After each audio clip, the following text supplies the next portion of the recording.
Did you know that climate change also affects people's human rights?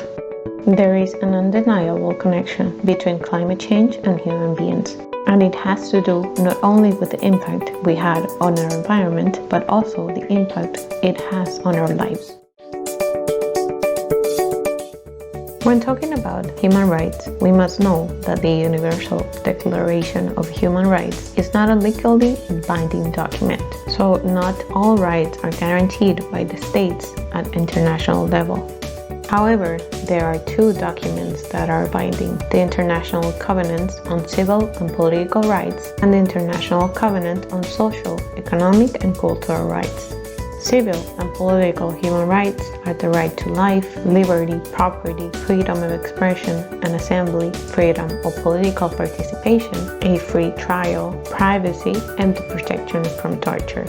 Social, economic, and cultural rights are those related to work, education, social security, enjoyment of maximum physical and mental well-being, and continuous improvement of living conditions. Climate change will diminish and is already diminishing the guarantee of some of these rights.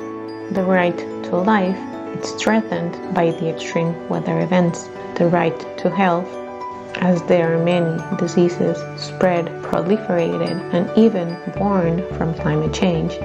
The right to food, access to water, shelter, and even the right of property by people who lose their land in extreme weather events, by salinization of land, infertility, expropriation of land, and others.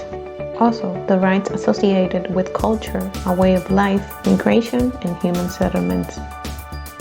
Despite of having a lot of information on how the impacts of climate change affect and will further affect our rights, there is no international consensus for communities or individuals to claim that their rights are being violated by the impacts of climate change.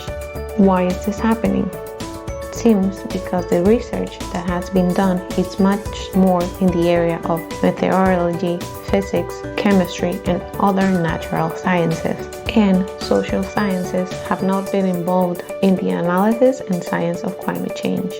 There are people who must, for example, leave their homes because of extreme weather events or sea level rise.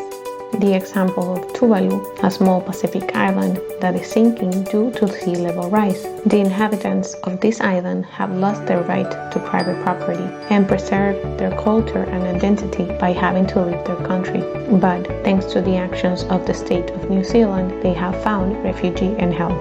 However, this does not happen in all the cases. Others, displaced by climate change, who had been affected by earthquakes, tsunamis, hurricanes, and even drought, cannot claim international relief, nor they can be declared climate change refugees or migrants, and receive the aid that comes with those terms. With each new natural disaster, such as what happened in Tonga with the volcanic eruption and the devastating tsunami, we can see that the worst impacts of climate change are felt most by those individuals who live in a situation where their rights are already precarious and are most at risk.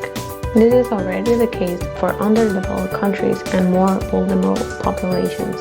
They have less access to resources, less preparedness for the effects of climate change, and less political pressure for policies and actions to reduce their vulnerabilities. Most of the world's population lives in developing countries and therefore more vulnerable to climate change. These examples show us the importance of linking human rights to climate change and the need to modify the view that climate change is not only a scientific and natural issue, but also a human rights protection issue.